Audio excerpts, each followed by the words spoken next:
인류세의 가장 큰 특징은 인류에 의한 자연환경 파괴를 들 수 있다. 이로 인해 인류는 급격하게 변화하는 지구 환경과 맞서 싸우면서 어려움을 극복하지 않으면 안 되게 되었는데, 인류세는 환경 훼손의 대가를 치러야만 하는 현재 인류 이후의 시대를 가리킨다.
합리적이지 않다고 해서 인간의 행동이 전혀 예측 불가능하다고 말할 수 없는데, 그것은 인간의 생각과 행동이 일정한 경향성을 띠고 있기 때문입니다.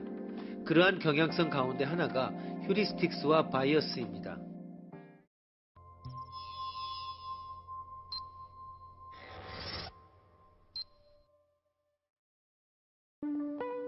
다음 문제를 1000명에게 출제했다. 대다수의 사람은 뭐라고 대답했을까? R로 시작되는 영어 단어와 R이 세 번째 문자인 영어 단어는 어느 쪽이 더 많을까?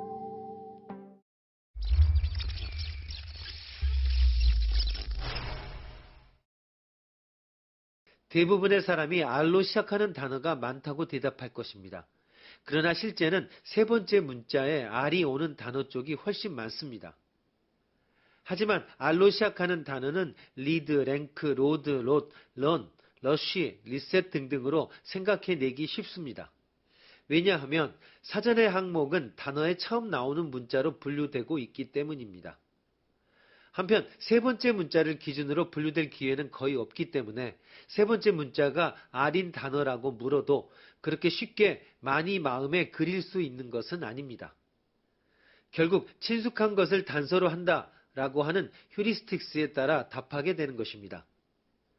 우연히 이용 가능한 지식에 의지한 판단이 근거 없는 믿음이라는 것을 알고 있음에도 모르는 것에 대해서 대충 이 이용 가능성 휴리스틱스에 의지할 수밖에 없습니다. 텔레비전에 자주 나오는 탤런트가 CM송을 부르는 상품이 잘 팔리거나 인사채용 때 자신의 출신 고등학교를 졸업한 응모자를 인사 당담자가 우대하고 싶어지거나 하는 것도 넓은 의미에서의 이용 가능성 휴리스틱스라고 말해도 좋을 것입니다.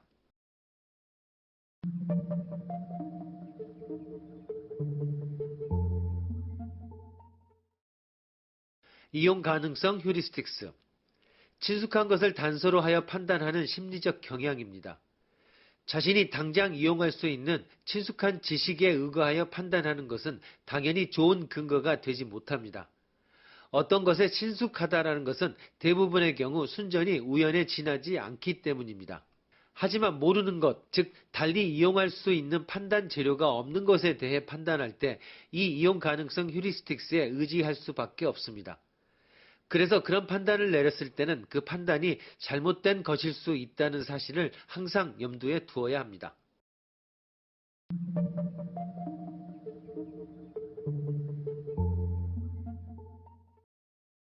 프레이밍 효과라는 이론이 있습니다.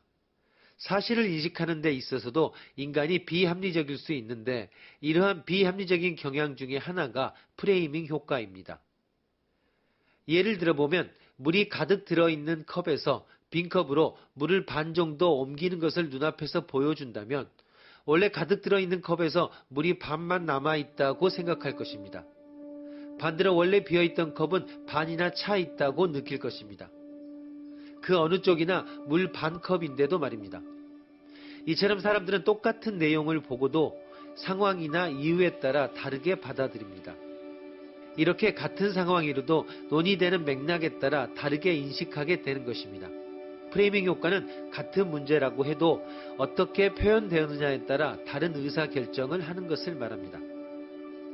다르게 표현하는 방식을 프레임이라고 하고 표현 방식, 즉 프레임이 달라지는 것에 따라 판단이나 선택이 변하는 것을 프레이밍 효과라고 하는 것입니다.